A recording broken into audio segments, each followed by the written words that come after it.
오늘 주신 하나님의 말씀은 로마서 5장 1절에서 11절까지입니다.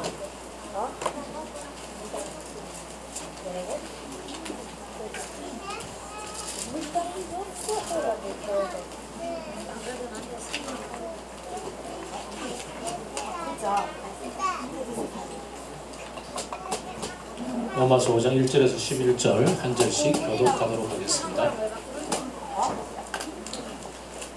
그러므로 우리는 믿음으로 의롭다 하심을 받았으므로 우리 주 예수 그리스도로 말미암아 하나님과 더불어 평화를 누리고 있습니다.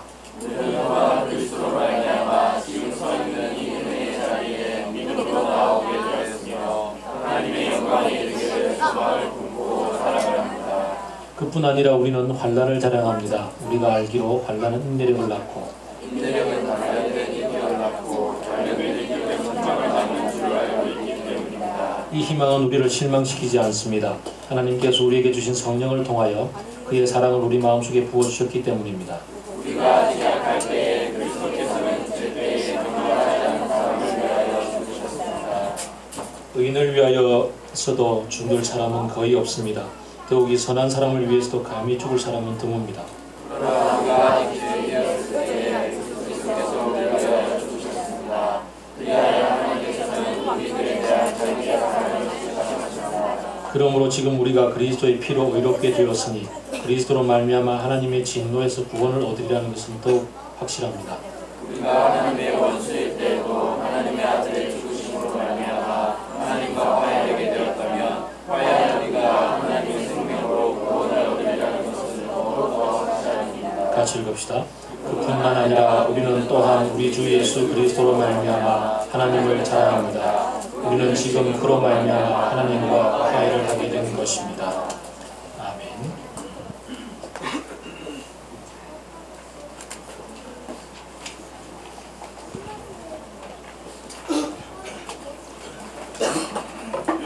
(2013년도가) 시작이 되었고 함께 올해 우리 교회가 공동체로서 같이 걸어가야 될 말씀은 함께 우리가 그 비전 캠프가 아직 끝나지 않아서 오늘 선포를 같이 하지 못하고 조금 미루어졌습니다. 그래서 여러분께서 양해를 해주시기를 바랍니다. 조금만 더 기다려주시면 올해 우리가 어디로 갈지 말씀과 더불어서 같이 함께 나누게 되리라고 여겨집니다. 오늘은 계속해서 로마서의 말씀을 묵상을 합니다.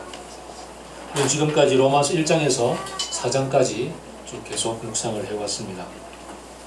로마서 1장 1절부터 4장 25절까지는 지금 우리가 누리고 있는 이 하나님의 의, 오늘 로마서 5장 1절에서 얘기하는 믿음으로 의롭다 하심을 받았으므로 라는 이 한 구절을 이야기하기 위해서 1장부터 4장까지가 쭉 얘기를 전개해 왔습니다. 첫째는 의인은 없나니 하나도 없으며 라고 시작되어지는 말씀처럼 우리 모두가 사실은 어떠한 경우에 있든지 간에 하나님 앞에서 유일하고 내세울 것이 아무것도 없는 존재들이 아니냐라는 것에 대한 얘기들 여러 경우를 통해서 말씀을 함께 나누었습니다. 그리고는 이스라엘 사람이든지 아니든지 이방인이든지 학식이 있든지 없든지 도덕적인 사람이든지 아니든지 모두가 다 하나님 앞에서 의롭다함을 받을 수 없는 이때에 우리로서는 의에 이를 수 없는 그 상황 가운데 율법으로 말미암지 않는, 인간으로 말미암지 않는 한 의를 하나님께서 주셨으므로 그가 곧 예수 그리스도가 아닌가 라고 이제 3장 후반절에서부터 말씀은 전개가 되어졌습니다. 예수 그리스도로 말미암아 나타난 하나님의 의, 그 의에 이룰 수 있는 길은 우리가 믿음으로 말미암는 것이다 라고 3장 마지막부터 4장에 이르기까지 믿음에 대한 얘기로 쭉 전개가 되어져 왔습니다. 그래서 이제 5장 1절 전반부에 그러므로 우리는 믿음으로 의롭다 하심을 받았으므로 라고 한 이 짧은 구절에 4장까지가 다 요약이 되어져 있습니다. 이제 5장 1절부터 8장 마지막 절까지는 믿음으로 의롭다함을 받은 이후에 우리가 누리게 되는 복들이 어떤 것인가, 우리가 믿음으로 의롭다함을 받고 난 다음에 우리에게 펼쳐질 일들이 얼마나 놀라운 것인가, 앞으로 마지막 날까지 어떤 일들이 일어날 것인가에 관한 얘기를 합니다. 이 복음의 능력을 드러내면서 죄인이 하나님께 받아들여졌다는 첫 단계로부터 시작해서 심판의 날에 이루어지는 마지막 구원의 날까지를 보증을 해주는 것이 5장에서 기록이 되어져 있고 8장에서 기록이 되어져 있습니다. 그 가운데 있는 6장, 7장은 이 궁극적인 이 하나님의 구원을, 그 은혜를 누리는 위협적인 두 가지 존재, 곧 죄와 율법이라는 것, 타락으로 말미암아서 펼쳐지게 될 방종, 그 죄에 대한 얘기, 그리고는 그렇다면 그리로부터 벗어나서 우리가 좀 더 그 규칙들을 다 잘 준수하면 될 것이다 라고 생각하게 만드는 율법 준수에 관한 것, 이 두 가지가 6장, 7장에서 다시 다루어집니다. 그리고 다시 말씀드려서 우리 오늘 5장과 8장에서는 하나님의 구원의 능력이 어디까지 펼쳐질 것인가에 관한 얘기를 다루어 줍니다. 그래서 크게 로마서 5장, 6장, 7장, 8장이 한 단락일 터인데 5장과 8장이 같은 얘기를 하고 중간에 두 가지의 위험을 얘기하니까 지난번에 말씀드린 것처럼 앞뒤가 똑같은 얘기를 하니 무슨 법? 네, 수미 쌍관법, 그렇게 되겠죠. 우리 교회 수미와 관련이 되어져 있다는 말이죠. 수미자비와 관련이 되어져 있는, 잘 기억합시다. 그 다음에 또 오늘 본문을 시작하면서 아주 중요한 한 변화를 목격할 수 있는데요. 5장 1절에서 출발하면서 그러므로 우리는 믿음으로 말미암아 의롭다 하심을 받았다 라고 해서 우리는 이라는 단어가 등장합니다. 이 우리는이 아주 중요합니다. 1장부터 나는 여러분에게 라고 얘기를 해서 바울이 자기 자신을 얘기하고요. 그리고 죄에 빠져있는 너희들은 이라고 얘기하죠. 그래서 그 죄에 빠진 그대들은 이라고 얘기하기도 하고, 그래서 나는 여러분에게, 그리고 또 그대들은 이라는 얘기를 통해서 죄에 빠진 사람들이 어떻게 구원에 이르게 되는 것까지를 얘기했습니다. 그러고 나서 이제 구원에 이르게 된 우리는 이라고 해서 바울과 더불어서 우리 모두가 한 공동체에 속해 있음을, 이제 예수 그리스도의 피로 말미암아 에베소스가 얘기하는 것처럼 먼데 있는 너희들이나 가까이 있는 우리들이나 다 이제 피로 말미암아 하나가 되었음에 대한 얘기를 하고 있습니다. 그래서 이제 함께 된 하나 된 이 공동체에 하나님께서 주시는 놀라운 복들이 무엇인가를 얘기를 합니다. 잘 따라오시려면 주보 3면에 보면 제가 아주 잘 요약해 두고 있으니까 여러분이 잠깐 졸다가도 주보 3면을 보고서 따라오시면 지장이 없겠습니다. 1절은 계속해서 얘기합니다. 우리가 믿음으로 의롭다 하심을 받았으므로 우리 주 예수 그리스도로 말미암아 하나님과 더불어 평화를 누리고 삽니다 라고 얘기합니다. 개역 한글에서 화평을 누리자라고 청류형으로 얘기하고 있는 것은 조금 원어상으로 번역이 좀 잘못된 것이라고 여겨집니다. 화평을 누리자가 아니라 화평을 누리고 있습니다 라고 얘기하는 것이 옳을 것 같습니다. 하나님과 더불어서 평화를 누리고 있다. 우리가 예배를 드리면서 시작하면서 모두에게 평화의 인사를 나눕니다. 평화를 빕니다. 주님의 평화가 여러분과 함께. 이 평화라는 단어가 예수 그리스도의 보혈의 십자가로 말미암아서 펼쳐진 구원의 삶에 있어서 첫 단추입니다. 평화를 누린 평화. 평화가 무엇일까요? 지난번에 그 크리스마스 날, 성탄절 날 함께 이 평화에 대해서 말씀을 나눈 적이 있습니다. 평화는 우리 마음이 그저 고요함, 움직이지 않음, 모든 것으로부터 초월한 어떤 해탈의 경지, 물론 그것도 그 상태도 평화라 얘기할 수 있겠습니다만, 평화는 지향점을 향해서 나아감이죠. 지향점. 그 지향점이 어디겠습니까? 유진 피터슨의 더 메시지는 이렇게 번역을 하고 있습니다. 이 구절을 하나님께서 우리를 위해 늘 하시고자 하셨던 일, 곧 그분 앞에 우리를 바로 세워주시고 그분께 합당한 사람으로 만들어주시는 일에 우리가 바로 뛰어들게 하였습니다 라고 얘기합니다. 그분께서 우리에게 주시고자 하셨던 그 일, 주님께서 우리에게 베풀어 주시고자 했던 것, 주님께 합당한 삶, 마태복음에 이해할 것 같으면 하나님의 온전하심이겠죠. 하나님의 온전하심. 이 온전하심을 완벽함 이렇게 번역하면 안 됩니다. 완벽주의가 아니라 하나님께서 누리고 계시는 온전함. 어쩌면 시편이 얘기하는 것처럼 평화와 그리고 정의가, 사랑과 정의가 입맞추는 삶, 그런 삶이라고 할 수가 있겠죠. 넘치는 사랑과 하나님의 평화와 하나님의 정의가 함께 펼쳐지는 거기를 향해서 나아가는 그 삶에 우리가 초대되어졌고 그 삶의 현장에 우리가 함께 뛰어들게 되었다라고 얘기할 수 있습니다. 우리는 이 평화를 누립니다.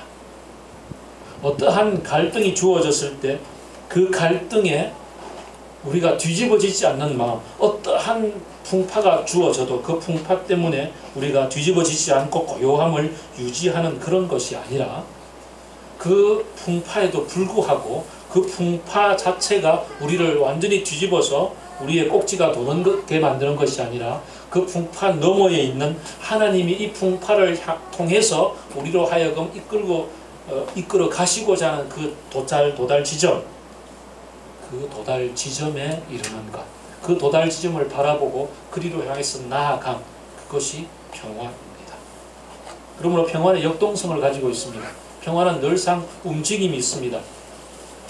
평화는 모자라면 채우려고 하고 넘치면 다시 이렇게 감할 수 있도록 하는 그런 움직임들이 있게 마련입니다. 하나님의 이 역동적인 평화의 자리에 우리가 초대함을 받았고 이 평화를 우리가 누리고 있다라고 얘기합니다. 왜 그럴까요?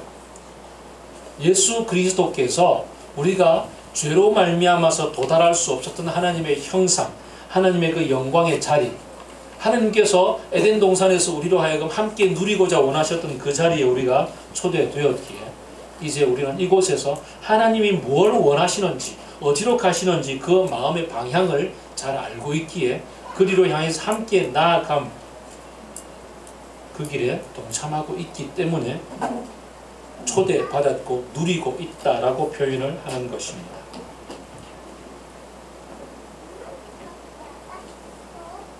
하나님의 평화에 누리고 있을 뿐만 아니라 두 번째 2절 전반절에서 얘기합니다. 우리는 또한 그리스도로 말미암아서 지금 이 있는 은혜의 자리에 믿음으로 나오게 되었다라고 얘기합니다. 은혜의 자리에 들여 보내신 바 되었다. 이건 그 계시록 4장에서 펼쳐지는 바 그 하늘의 보좌의 문이 열려지고 하늘 보좌 앞으로 우리가 감히 초대되어졌다. 히브리서의 표현할 것 같으면 우리는 감히 그 지성소와 성소를 나누었던 그 휘장이 찢어진 예수 그리스도의 피로 말미암아 찢어지고 아무나 들어갈 수 없었던 그 지성소 하나님의 자리에 감히 들어갈 수 있게 되었다라는 거죠. 옛날에 어떻게 평민이 감히 그 임금님의 자리에 갈 수가 있었습니까? 그 이른바 천민이 어떻게 감히 임금님의 자리에 갈 수가 있었겠습니까? 그런데 그 임금님의 자리 보좌 앞에 감히 들여보내진 바 되었을 때 그 감격, 아마 옛날 뭐 동화책 많이 보신 분들은 아마 그런 것들 좀 상상해 볼 수가 있을 겁니다. 하나님의 은혜가 무엇인가요? 은혜는 선물이죠. 은혜는 우리가 기대할 수가 없었는데 기대할 수 없었던 그 모든 것들이 우리에게 부어진 바 되는 그런 것을 은혜라 그러죠. 은혜 중에 은혜가 하나님이 당신의 자리에 우리를 초대하시고 당신의 모든 것을 누리게 하셨다는 거죠. 그 연예인들이 대중의 인기를 누려야만 사는 사람들이잖아요. 연예인들은 대중의 인기를 누려야만 살고 그것 때문에 얼마나 인기를 얻기 위해서 애걸복걸 안달복달 혹은 초조해야 합니까? 우리가 이런 얘기를 들어봅시다. 사소한 부부 싸움만 하고 나서 항상 나오는 말이 남자든 여자든 상관없이 부부 싸움만 했다 그러면 한쪽에서 이혼하자. 하여간 말다툼만 하고 나면 이혼하자. 이런 얘기를 하는 부부가 있다고 할 때 그럴 때 이 부부가 그렇게 한 20년을 살아왔다고 해봅시다. 그랬을 때 이 부부가 이 싸움을 할 때 편지 풍파를 만났을 때 이럴 때 이젠 끝났구나, 이제는 이혼하겠구나 라는 생각이 너무나 자연스럽게 찾아오겠죠. 아마 제가 결혼식 주례할 때마다 예를 들었던 그 한 번, 두 번 예화를 아시죠? 기억나나요? 그 어떤 부부가, 고고학자 부부가 신혼여행을 이집트로 갔는데 이집트 사막 체험을 하기 위해서 갔는데 그 사막 체험을 하러 가기 위해서 낙타 2마리를 빌려가지고 낙타 한 마리를 빌려가 둘이서 같이 타고 가는데 이 낙타가 가다가 쓰러졌어요. 그래서 이 남편이 물론 이제 위험한 지역이니까 총을 들고 갔었죠. 가다가 낙타 보고 딱 내리더니 안쓰러워하지도 아니한 채 낙타를 보고 한 번 딱 이러더란 말이죠. 또 가다가 낙타가 또 쓰러졌어요. 2번 딱 이러더란 말이죠. 그 다음 또 낙타가 3번째 쓰러졌어요. 그러니까 3번 그러더니 총으로 쏘아버렸어요. 그래서 어떻게 이 불쌍한 낙타를 죽이냐고 옆에서 부인이 막 항변을 하니까 부인을 보고서 한 번 딱 했단 말이죠. 이 부부가 80평생을 살면서 부부싸움을 한 번도 안 했어. 한 번도. 그래서 지역방송이 취재를 나와서 어떻게 부부싸움을 한 번도 하지 않을 수가 있냐고, 놀라운 일이라고, 얼마나 부부 검술이 좋냐고. 그때 이 부인이 이제서 말할 수 있다 이러면서 틀어놓았던 얘기가 바로 이 신혼여행 때 이 얘기였어요. 이 부인이 만약에 남편에게 한 번이라도 더 항변을 만약에 싸울 거리가 있어서 했다면 남편이 했던 말은 뭐겠습니까? 2번 그랬겠죠. 그 다음은 볼 것 없단 말이죠. 하나님 앞에서 우리가 은혜의 자리에 나왔다라는 얘기는 앞으로 펼쳐질 얘기와 같이 얘기가 되어집니다만, 우리가 그 뒤에 펼쳐질 얘기들 가운데 그렇지 않습니까? 의인을 위해서 대신 죽을 사람이 또 거의 흔치 않고, 선한 사람을 위해서 내가 이 사람 대신에 내가 죽겠습니다 얘기하는 것도 너무너무 드문 일인데, 하물며 우리가 로마서 1장, 2장, 3장을 걸쳐서 보았던 것처럼 내 죄가 얼마나 크냐는 거예요. 하나님 앞에 감히 나갈 수가 없는 그런 나 자신의 이 죄에도 불구하고 그런 나를 위해서 당신의 아들까지 아끼지 아니하고 죽음의 대가로 내어준 바 된 그 하나님이, 그렇게 우리에게 은혜를 베풀어 주신 하나님이 때를 따라 돕는 은혜를 우리에게 주시지 않겠느냐. 때에 따라서 돕는 은혜를 하나님이 주시지 않을 이유가 전혀 없다는 말이죠. 그러니까 지금 내가 여기 서 있는 자리는 곧 은혜의 자리, 하나님께 아빠라고 얘기하기만 하면 모든 것이 주어지는 자리란 말이죠. 아빠라고 부르기만 하면. 저는 대학생 수련회 때, 제가 대학생 시절에 제 선배 간사님, 아주 굉장히 얼굴도 예쁘고 서울말실에서는 굉장히 아주 예쁜 그 간사님이 설교 중에 하셨던 얘기를 잊을 수가 없습니다.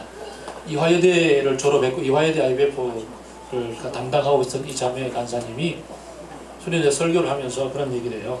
집이 굉장히 가난했고, 이 자매가 굉장히 가난했던 자매가 그 간사 생활에 그 페이도 제대로 못 받고 살아가면서 자취방에서 좀 추위에 떨고 있는데, 아빠 이 추위에 좀 따뜻하게 할 게 필요해요 라고 얘기했는데, 누군가가 그날 딱 아침에 큐티하고 기도를 마쳤는데 그날 점심때 누군가가 따뜻한 그 뭔가를 들고 왔대요. 따뜻하게 할 수 있는 뭔가를.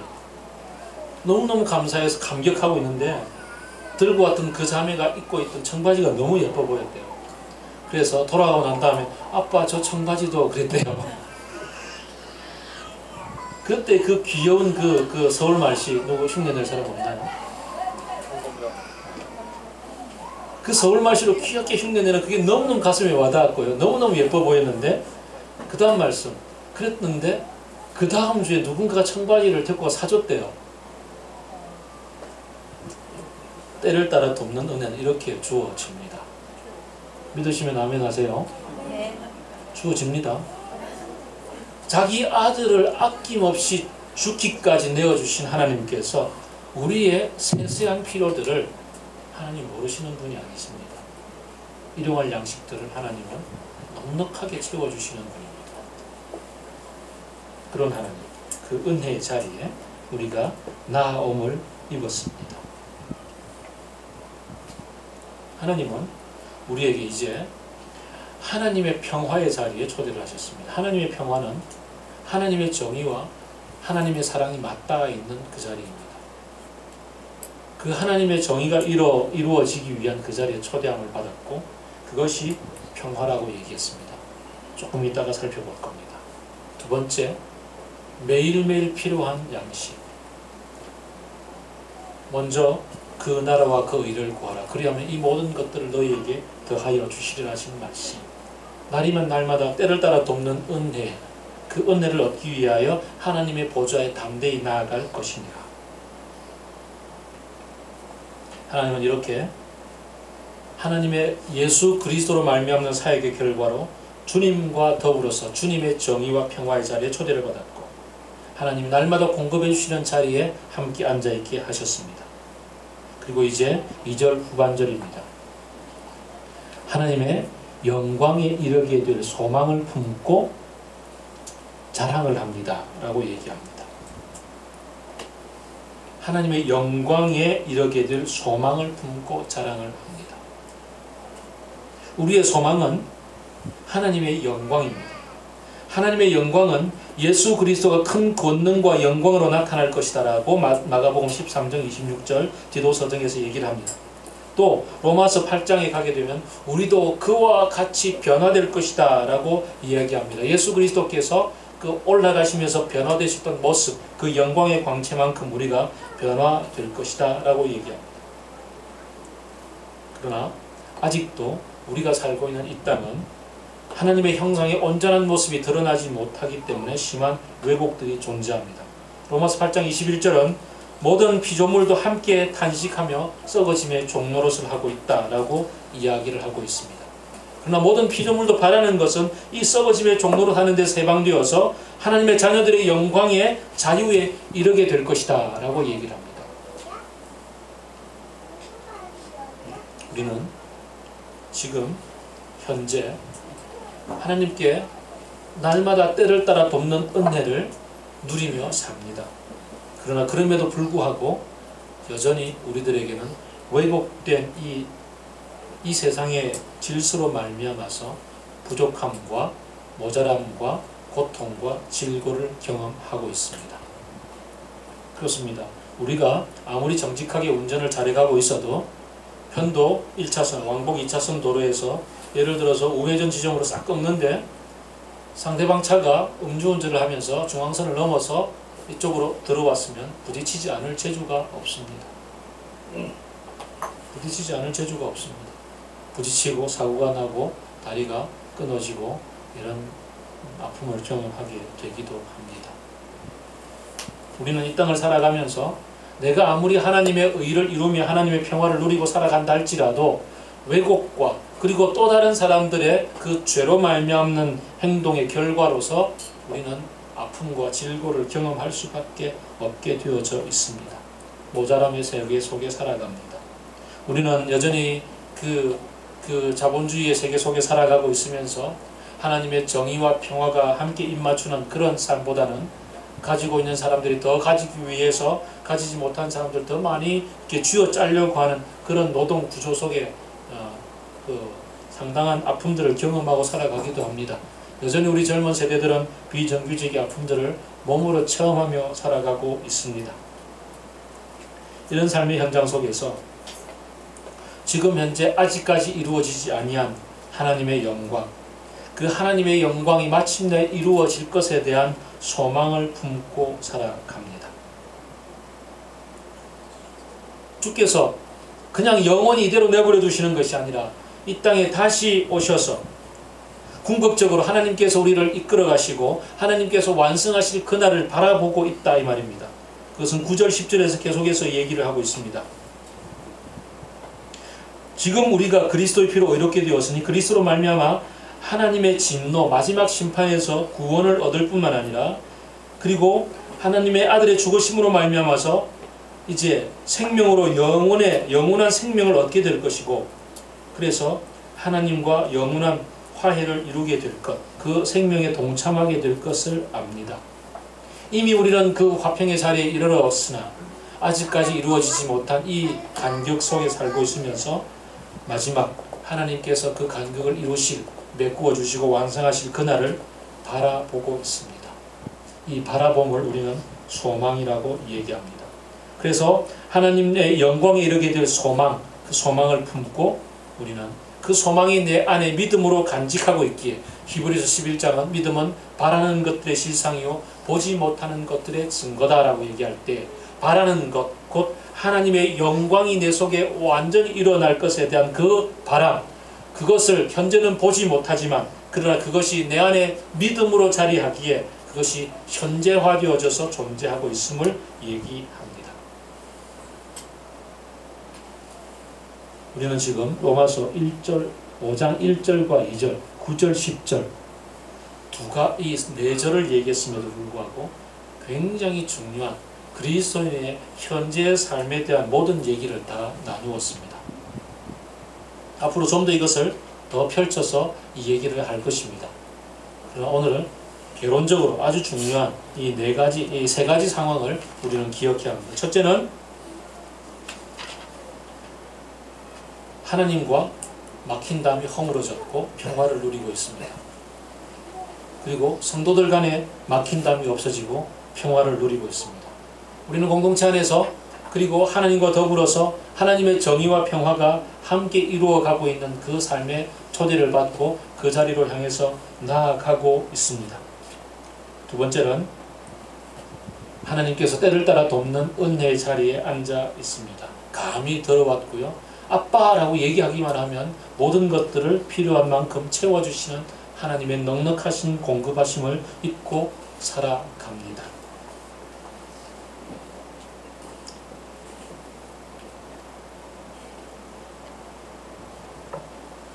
저는 지난 10월 9일날 어머니가 쓰러지시고 난 다음부터 매일매일 순간순간마다 엄마의 상황을 바라보며 기도합니다.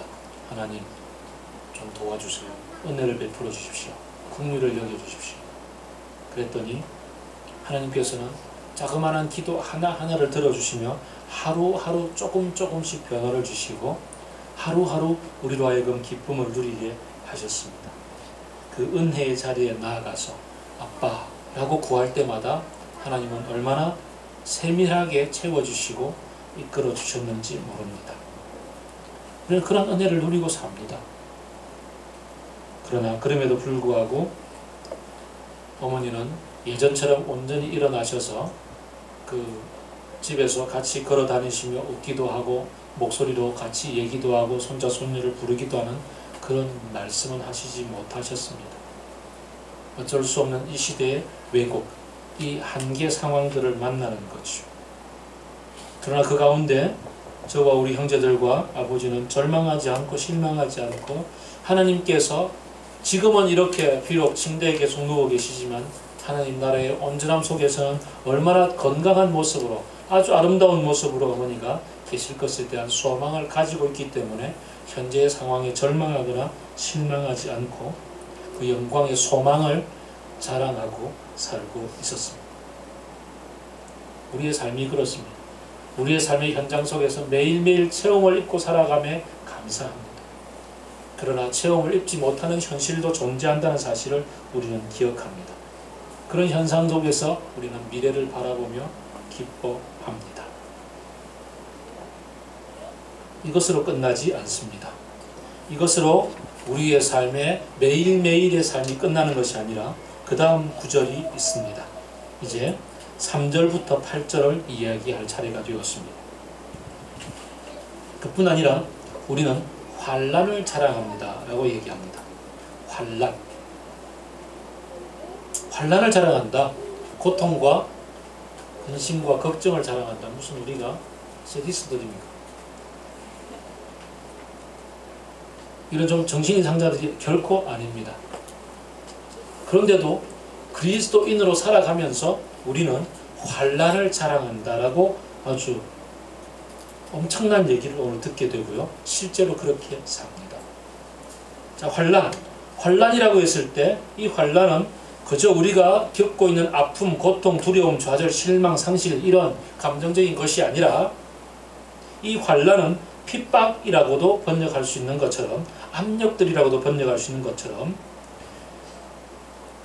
하나님을 믿고 살기 때문에 예수 그리스도로 말미암아서 하나님과 화해하고 하나님의 평화를 정의를 실천하며 살기 때문에 하나님을 미워하는 세상으로부터 당연히 받게 되는 압력들, 세상으로부터 받게 되는 핍박들을 얘기합니다. 요한복음 16장 33절은 예수께서 가라사대 세상에서 환난을 당하나 담대하라 라고 말씀하셨고요. 또 구체적인 예로 사도행전을 살아가면서 수많은 제자들이 이 환난을 당했었습니다. 오늘 본문을 기록하고 있는 바울도 사도행전 14장을 보게 되면 안디옥에 갔을 때 사람들이 돌로 그를 쳐 죽였습니다. 돌을 얼마나 많이 던졌는지 그가 기절하였고 사람들은 죽은 줄 알고 성 밖에 내어 던져버렸습니다. 그랬을 때 그가 기절해서 깨어나가지고 정신이 든 다음에 툴툴 들고 일어나서 제자들에게 가서 하는 말이 하나님 나라에 들어가려면 많은 환난을 겪어야 할 것이다 라고 얘기했습니다. 환난은 곧 그리스도를 따라가기 때문에 하나님 나라의 정의, 하나님 나라의 화평을, 하나님 나라의 이 사랑을 이루고자 하기 때문에 하나님 나라의 사랑, 하나님의 정의가 아닌 자기중심적 사랑, 자기중심적인 이익, 자기중심적 정의를 실현하고 살고자 하는 사람들로부터 당하게 되는 수많은 압력들이 되는 거죠. 이 압력들을 겪었을 때 그때 우리는 그것을 자랑한다 라고 얘기합니다. 수많은 초대교회 성도들이 예수 그리스도를 믿는다는 이유만으로 핍박을 받고 사자굴에 던져졌을 때 그들은 이제야 내가 제대로 하나님을 믿는구나 라고 그렇게 찬양하며 그 자리를 달게 받고 나아갔다라는 기록들이 있습니다. 환난을 기뻐합니다. 디모데후서는 얘기합니다. 너희는 복음과 함께 고난을 받으라. 복음대로 제대로 산다는 것은 곧 수많은 이 환난, 다시 말하면 압력들을 받게 된다는 얘기입니다. 이 압력이 없다면 우리는 제대로 살지 않는다라는 역설적인 증거가 가능합니다. 하나님께 속해 있다는 것은 분명히 이 압력들이 찾아오게 마련입니다. 이 압력들은 다양하게 드러납니다. 옛날에 핍박 시대에는 예수 믿을래 죽을래 살래 이러면서 칼들이 대고서 성경을 밟고 지나가면 살려줄 것이다 이런 얘기를 했던 드라마틱한 얘기들도 있었습니다. 실제로. 그러나 지금도 또 존재합니다. 지금도 수많은 세계 곳곳에서는 그러한 구체적인 눈에 드러나는 그런 압력들도 존재합니다.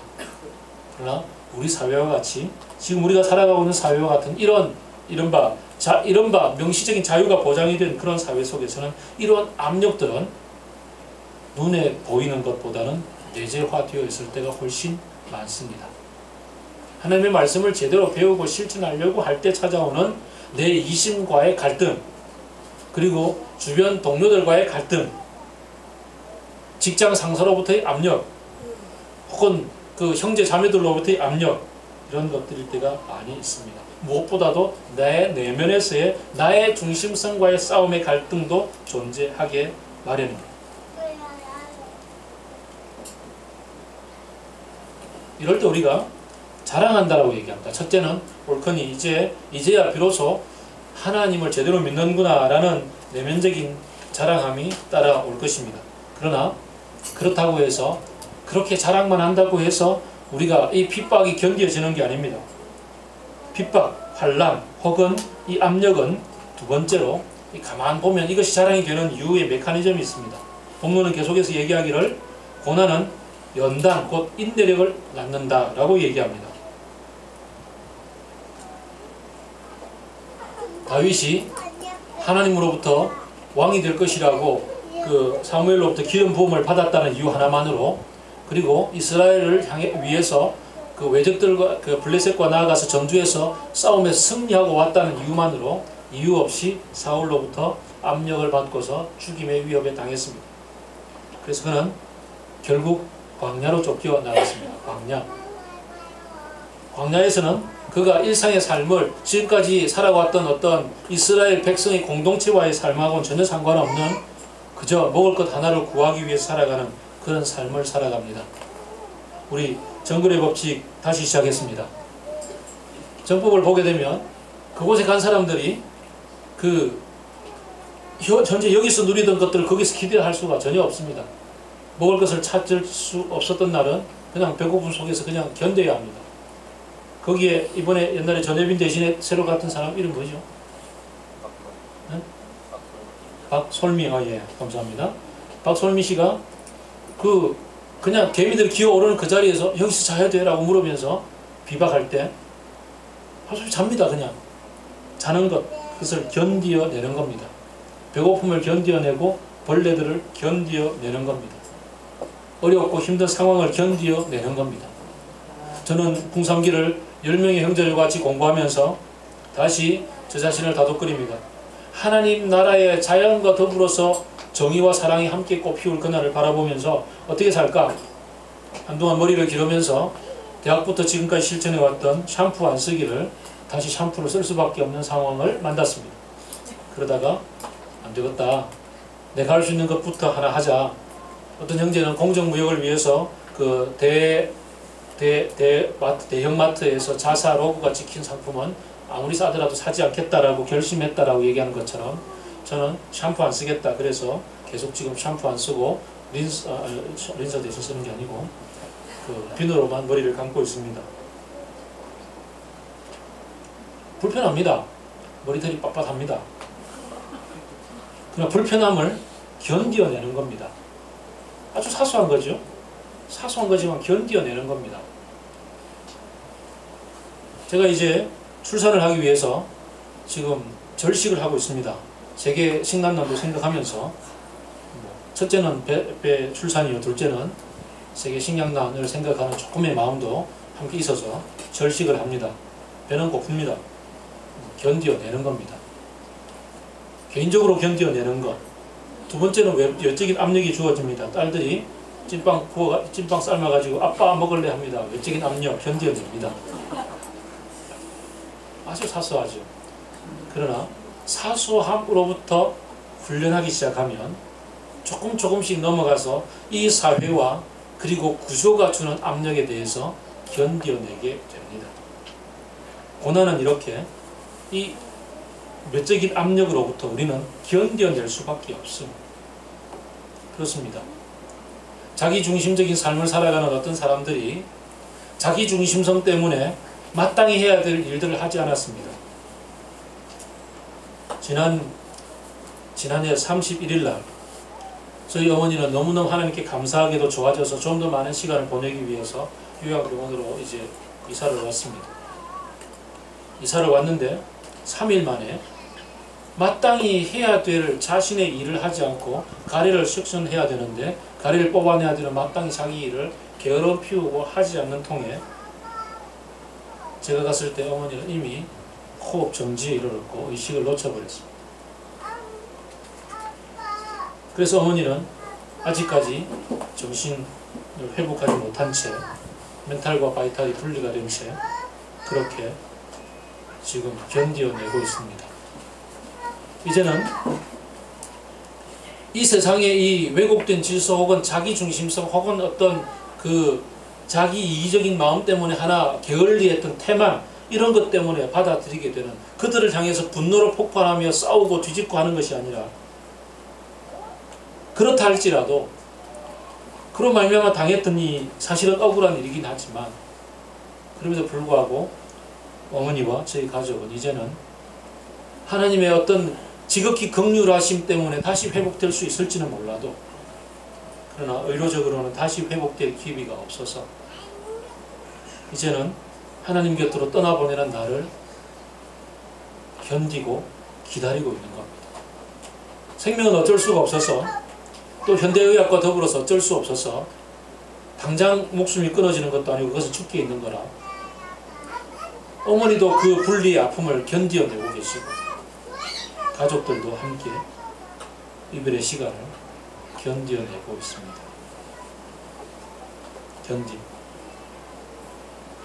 견딤은 여러 곳에서 여러 모습으로 드러납니다.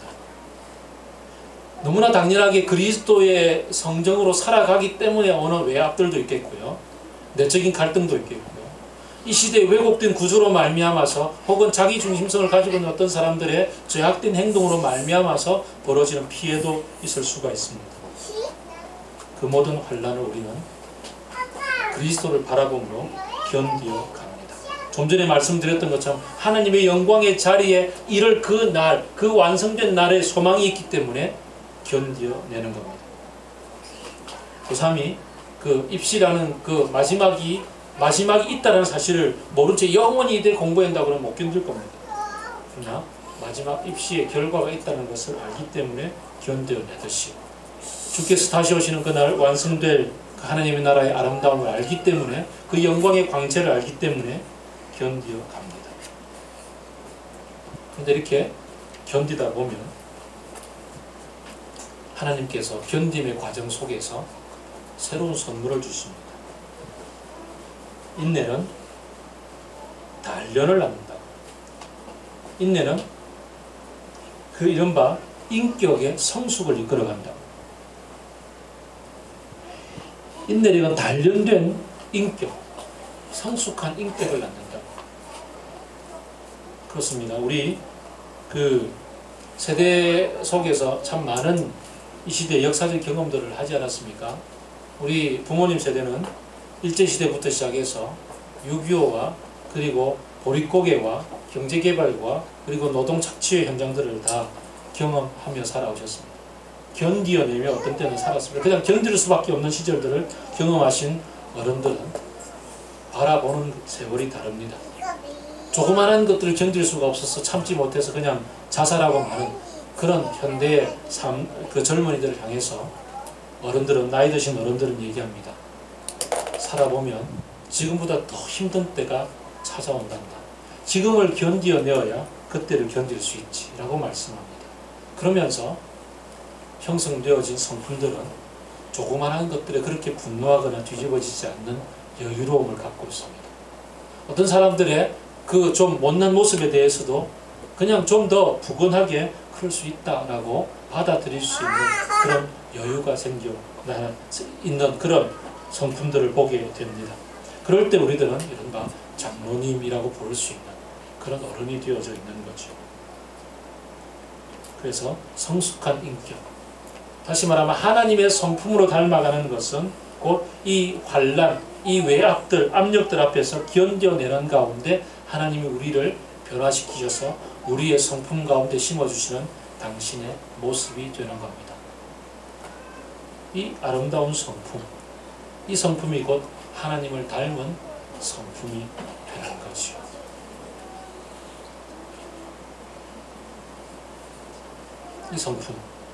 이 성품을 통해서 마지막으로 하나님 나라를 바라보는 소망. 장차 하나님께서 행하실 모든 일에 깨어있는 놀라운 내면의 깨어있음이 개발되어져 가는 거죠. 유진 피터슨이 다윗 현실에 뿌리박은 영성이라는 책에서 다윗의 생애를 묵상을 하면서 다윗의 광야 시대를 돌아보면서 한 말씀을 하셨던 게 참 늘 기억에 남습니다. 광야는 견딤의 시간이다 라는 것하고요, 두 번째, 그가 광야 체험을 했을 때 놀랍도록 우리의 감각이 깨어나는 것을 경험했다라고 얘기합니다. 광야에 나섰을 때 우리의 시각이 열려서 엄청나게 하늘을 수놓고 있는 별들을 보게 되고, 그리고 저 멀리서 들려오는 조그마한 벌레들의 울음소리까지도 귀가 열려서 듣게 되고, 발밑에 조그마한 움직임, 모래 밑에서 움직이는 그 벌레들 혹은 생물들의 움직임조차도 발끝이 감각하게 되는 그 감각들이 개발이 되어지는 것을 느꼈다라고 얘기했습니다. 그렇습니다. 우리가 하나님을 따라감으로 말미암아서 당하게 되는 일들을 견디어내는 가운데 우리의 성품이 주님을 닮아가는 성숙으로 이끌어져 갈 뿐만 아니라 더불어서 우리의 영적인 감각들이 깨어나기 시작합니다. 우리의 영혼의 감각들, 사실은 풍요 속에 있을 때는 아무런 깨어남을 누리지를 못합니다. 그 김병만이 갔을 때, 정글에 갔을 때 그의 시력이 개발되어져서 저 멀리 있는 바나나 하나를 발견하고서 올커니 하고, 혹은 물 주는 나무 하나를 발견하고서 가서 잘라서 먹을 수 있는 눈이 개발이 되어지는 것처럼 우리의 압력들이 현장 속에 견뎌가는 가운데 하나님의 행하심에 대한 우리의 감각이 깨어납니다. 배고프다 그러면 그냥 먹을 건 냉장고에서 꺼내 먹을 수 있는, 춥다 그러면 온도 올리면 되는 그런 넉넉함에 있을 때는 아무런 감각이 깨어날 이유가 없습니다. 그러나 오사람의 현장, 압력들 속에서 견딤의 현장 속에서 하나님을 바라볼 때 하나님이 행하심에 대한, 하나님이 어떤 방식으로 일을 하시는지에 대한 하나님의 임재에 대한 감각들이 깨어나서요, 말씀을 볼 때나 들을 때나 기도할 때나 혹은 사물을 바라볼 때나 사람들을 만날 때 순간순간 하나님의 임재를 깨닫게 되는 신비한 체험들을 하게 된다. 놀라운 체험들이죠. 그 감각들이 깨어나 그 감각을 통해서 하나님의 소망, 하나님이 온전하게 이루어 가시는 그 미래의 일들이 현재화되어지는 믿음의 성장이 일어나는 거지요. 놀랍지 않습니까? 그래서 찬송가에도 있고 성경 말씀에도 있듯이 돌아보니 고난이 내게 유익이라 라는 얘기들이 고난을 통해서 단련되어지고 성숙한 성품과 주님에 대해 깨어있는 모든 사람들이 함께 고백하는 말씀이 되는 거죠. 고난이 이렇게 미래를 바라보면서 깨어남이 존재합니다. 또 고난 가운데서 또 우리가 견뎌내는데 또 중요한 요소가 있습니다. 그것은 하나님의 사랑입니다. 하나님께서 아까 함께 나눴던 말씀처럼 의인을 위해서 죽는 사람도 많지 않고 선한 사람을 위해서 자기를 내어주는 사람도 많지 않은데 아주 적은데 하물며 내가 죄인 되었을 때 나를 위해서 자기 아들을 내어주시니가 나를 위해서 모든 것 다 내어주지 않겠느냐라는 말씀, 그 하나님의 사랑의 근거에서 볼 때 놀라울 만큼 견뎌낼 수 있는 우리의 능력이 개발되는 것을 보게 됩니다. 하나님의 사랑, 그리고 앞으로 미래를 바라봄에 대해서는 내 안에 계시는 성령께서 그 모든 것들을 깨닫게 해주십니다. 아까 감각이 개발된다고 그랬습니다. 이 감각은 내 안에 믿을 때부터 내주하고 계시는 성령께서 탁탁탁 개발시켜 주십니다. 내 안에 계시는 성령께서 자기를 드러내시며 하나님으로 연결시켜 주시며 그 놀라운 역사들을 차근차근 깨달아 가게 됩니다. 하나님께서 하셨던, 예수 그리스도를 통해서 하셨던 그 사랑의 근거에서 우리는 견뎌낼 수 있습니다. 깨어나는 이 감각들을 통해서 성령께서 우리를 개발시켜 주시는 그 감각들을 통해서 하나님 주시는 소망을 붙잡음으로 우리가 견뎌내게 됩니다. 그래서 우리는 성숙의 길을 걸어가게 됩니다. 한 걸음 한 걸음 하루하루 성숙을 통해서 예수 그리스도를 닮아가게 되죠. 그렇게 될 때 우리의 고백이 어떻겠습니까? 11절을 다 같이 읽겠습니다. 11절 한 목소리로 읽겠습니다. 시작.